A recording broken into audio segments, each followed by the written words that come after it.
Mrs. Wallace, this is your former husband. You were married for how long and divorced when? We were married for 21 years and we were divorced in March of 2013. And when you were divorcing, were you represented by counsel? Yes. And were you represented by counsel? I was. And I gather that you went to mediation. We did.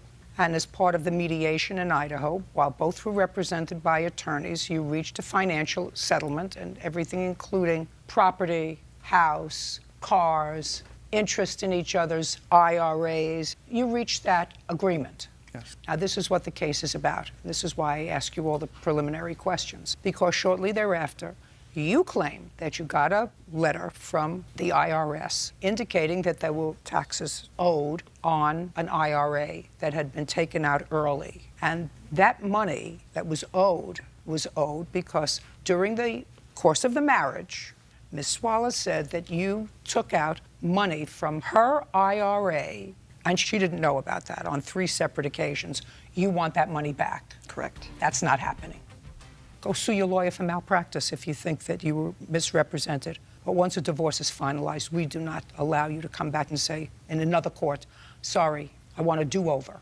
You had the ability, you were represented by counsel, you are a bright woman, you're employed, you know about an IRA and a Roth IRA and a 401k, you had an attorney that you hired and that you paid for, you had full financial disclosure, you had an opportunity to look at all of his bank accounts, he had an opportunity to look at all your bank accounts, you had all of that opportunity, the divorce was finalized. You don't get a second bite of the apple.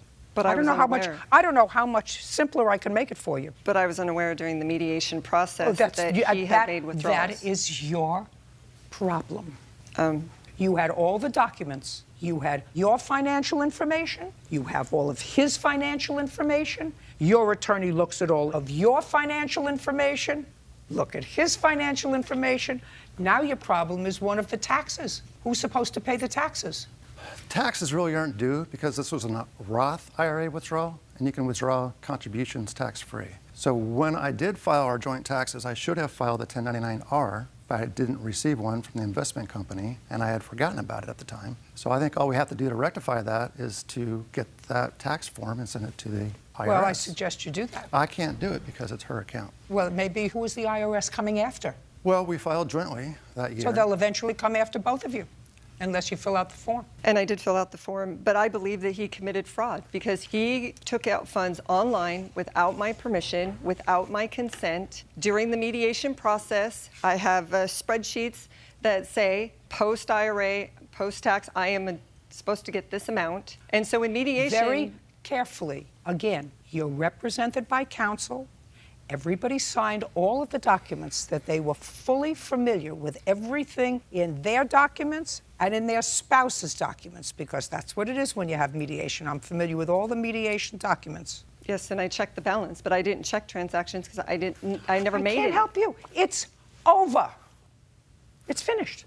He says he used the money for things during the course of the marriage. I don't know that, and I'm certainly not going to look into it now because that's what a divorce court does, not small claims court. Not civil court. And that's why I brought it to small claims court, is because I believe that it's a civil matter. I believe it's fraud. I believe he stole from me. So listen to me. Move to open up the divorce. Call your attorney. When I went to the attorney. Call your attorney and say he committed fraud and I'm moving to open up the divorce. I'm contesting the divorce because he committed fraud. And my attorney told me, he said that... Don't tell me what your attorney told you. I'm telling you, move to open up your divorce. You're asking me to look into what was going on during the course of your marriage to see where these joint marital assets, because your 401k and his 401k are joint marital assets. They don't become individual until after your divorce. You want me now, after your divorce, to look into where that money went, what it was spent on, whether any of it was spent on children, you, bills, whatever. We don't do that.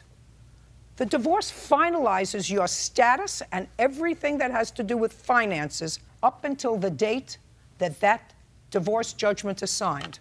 And if you think he perpetrated a fraud, tell your lawyer. Open up the divorce. A year ago, he perpetrated a fraud. You're not going to do that. Anyway, I can't help you. Thank you. That's all. Parties are excused. They step out.